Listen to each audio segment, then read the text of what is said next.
Dear students, the topic is programmed cell death or apoptosis. Before going to the topic, please subscribe my channel. Press the bell icon for notifications. Like, share among your friends and comment.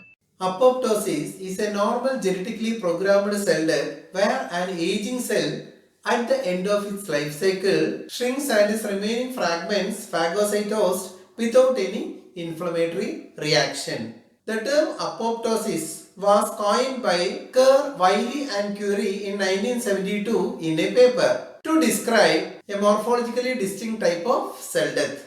It consists of a series of biochemical changes that changes in the cell's morphology or death. It results in the death of 50 to 70 billion cells per day in an average adult human being. It also termed as cellular suicide as cells undergo a highly regulated process for the programmed removal of cells from the body. Most of the cells are provided with inbuilt mechanism of apoptosis as a part of its life cycle.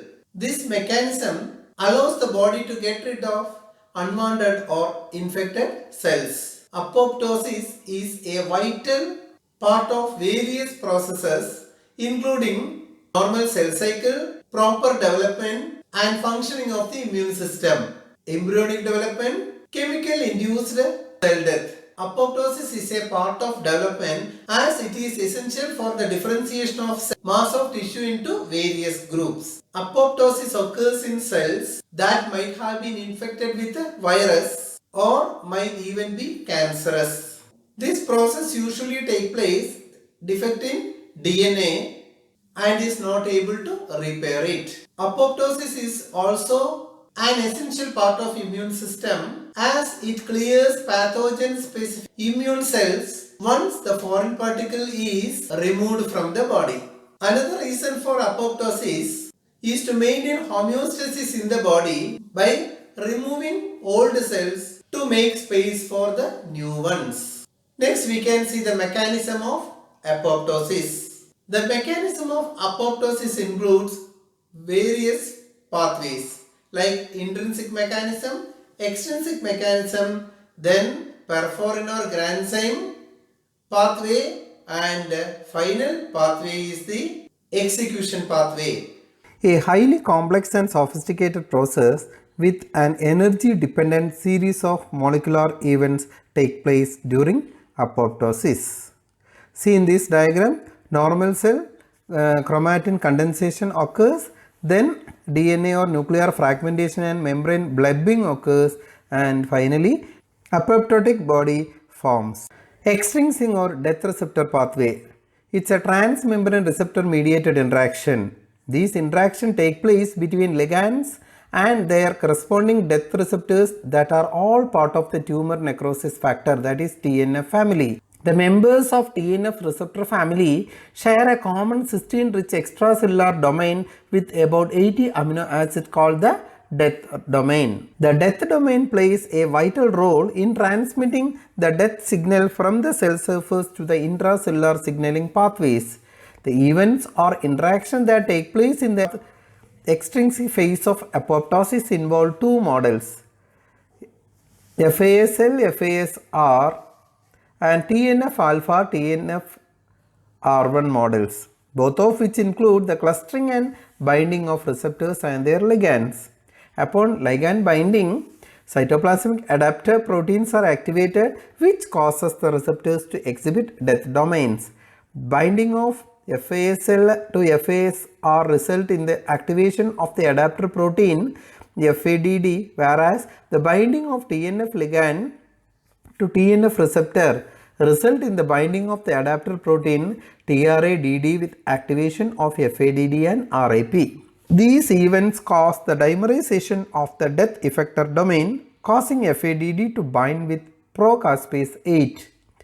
As a result of the binding, a death-inducing signaling complex disc is formed, resulting in the autocatalytic activation of procaspase 8.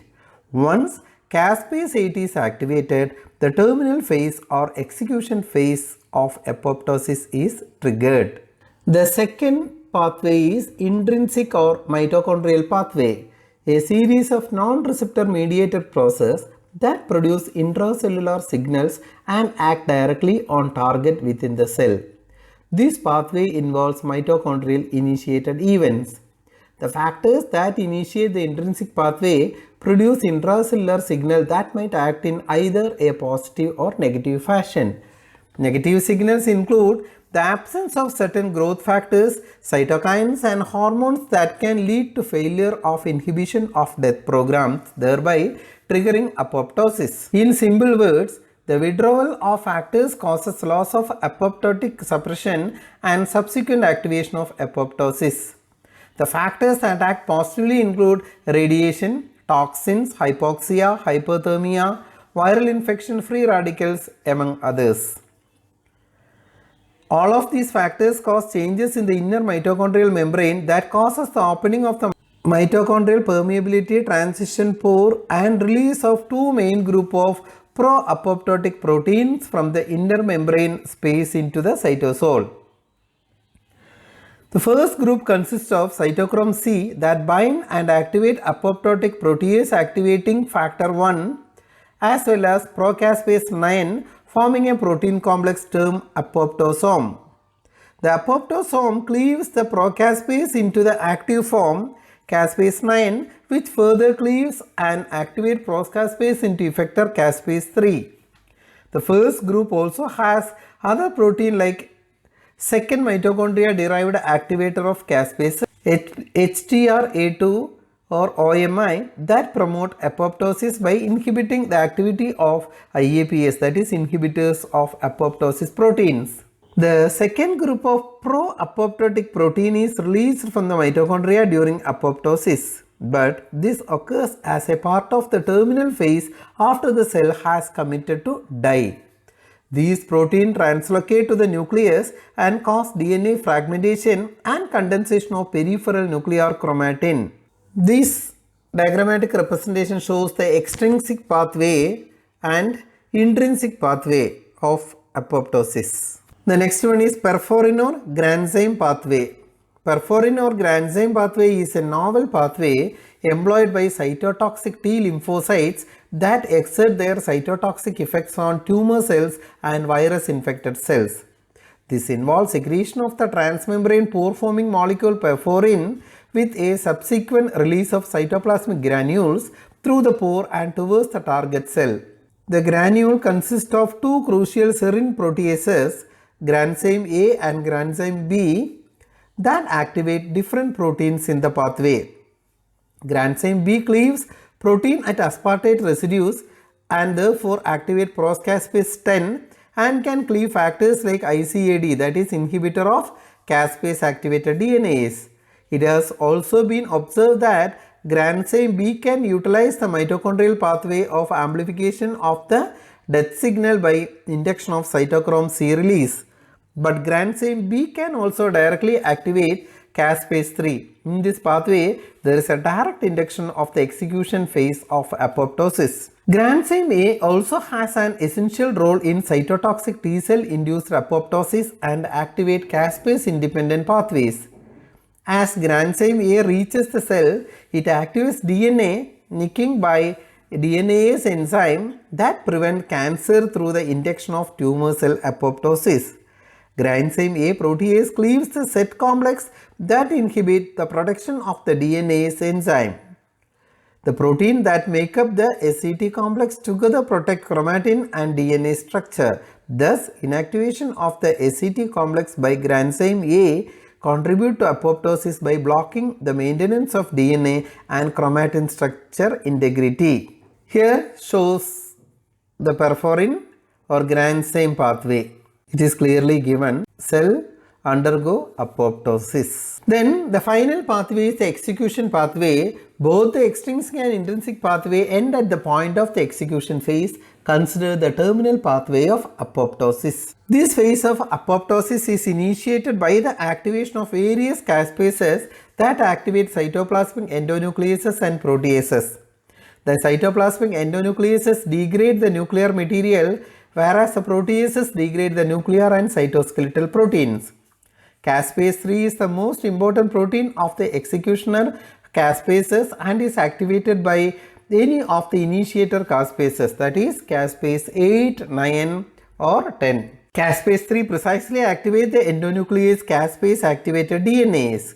Caspase activated DNA then causes chromatin condensation by degrading chromosomal DNA within the nuclei. Caspase 3 also causes cytoskeletal reorganization and disintegration of the cell into apoptotic bodies. Gelsolin, an actin binding protein, is considered as one of the critical substrate of activated caspase 3. Caspase 3 cleaves gelsolin and cleave fragment of gelsolin in turn cleave actin filament, resulting in disruption of the cytoskeleton and formation of apoptotic bodies. The later stages of apoptosis cause appearance of phosphatidylserine on the outer leaflet of apoptotic cells. These facilitate non-inflammatory phagocytic recognition, allowing for their early uptake and disposal. As the process takes place without the release of cellular components, no inflammatory response is elicited.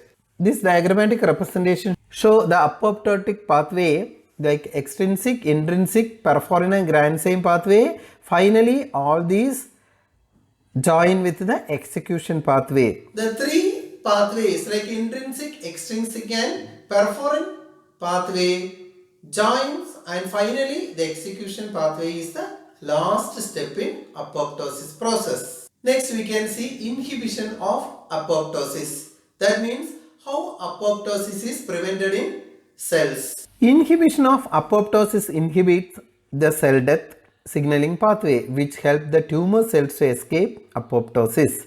Different group of protein act as negative regulators of apoptosis, which are categorized as anti-apoptotic factors like IAPS and BCL2. Inhibitor of apoptosis protein represent a group of negative regulators of both caspases and cell death. IAP group in human consists of 8 protein which have a characteristic BIR, that is baculovirus IAP repeat domain, that bind with the caspases and other protein involved in apoptosis. Protein like XIAP bind caspase 9 and caspase 3, thus inhibiting their activation and preventing apoptosis. Another factor, BCL2, governs mitochondrial membrane permeability and can be either pro-apoptotic or anti-apoptotic. Anti-apoptotic protein includes some proteins like BCL2, BCLX and BAG that inhibit release of cytochrome C and also modify the permeability of the mitochondrial membrane, thus inhibiting the intrinsic pathway of apoptosis. The ability of cell to escape apoptosis is the major cause of cancers like leukemia and multiple myeloma. Inhibition of apoptosis also induces loss of immune function by the immune system. The mutation of inhibition protein XIAP result in a rare genetically mediated immunodeficiency. Here it shows the inhibition of apoptosis. Next, regulation of apoptosis. Apoptosis is controlled by several genes and proteins. So the regulation of apoptosis takes place in various steps.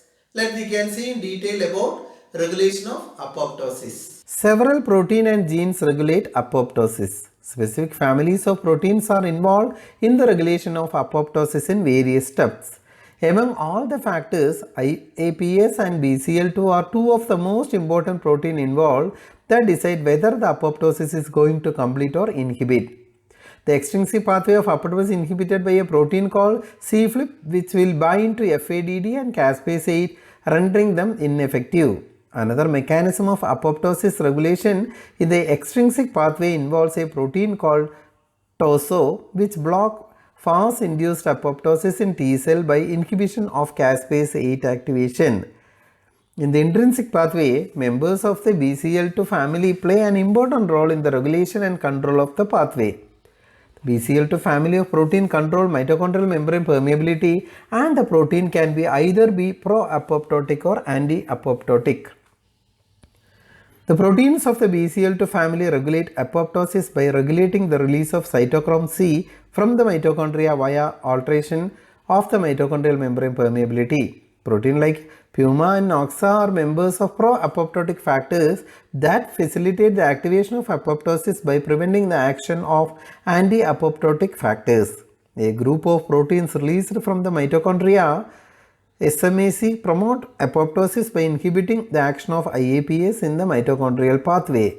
Here, the regulation of apoptosis is represented in this diagram. Apoptosis is essential during development where many cells undergo programmed cell death, contributing to the formation of various tissues and organs from a single mass of tissue.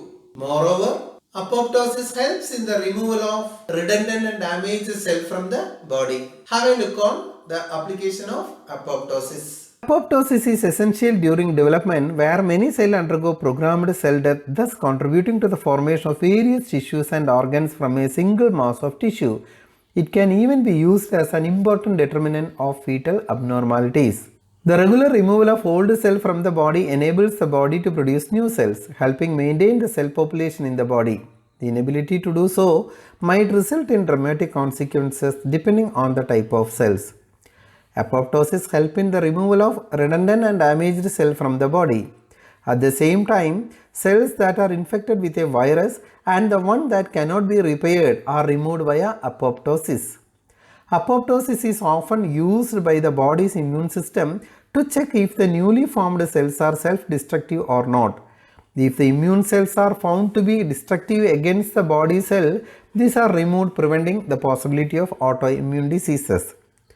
Apoptosis plays a critical role in the immune system of the body. Different cytotoxic cells like T lymphocytes are produced in advance during infection by foreign material. Once the invade is cleared from the body, the existing pathogen-specific immune cells are removed from the body via apoptosis. Apoptosis has also been observed in regulating the development of thymocyte and the shaping of T cell and the coordination of various immune responses. Apoptosis is also involved in the removal of about 50% of neuron produced during early embryonic development and in the formation of reproductive parts.